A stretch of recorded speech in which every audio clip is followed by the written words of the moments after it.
آتش‌سوزی انتهای یار شمالی، اعلان آتش و گیر افتادن نفر زیر اسکله.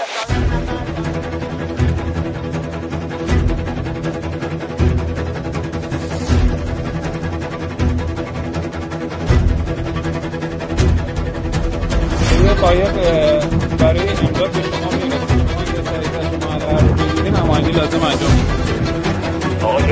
بیاین سمت یال شمالی. اگه دوستیم داره که با ما هماهنگ کنه روی قسمت یال شمالی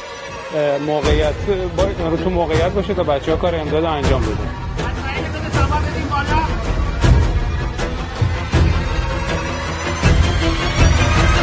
عملیاتی که مشاهده کردید تنها یک مانور بود و در صحنه واقعی همکاران صادرات، دریایی و آتش نشانی در هوای بسیار گرم و شرجی جزیره خارک بالای 90% رطوبت و 45 درجه حرارت به موقع به محل حادثه خواهند رسید و عملیات امداد نجات و اطفایی را انجام خواهند داد.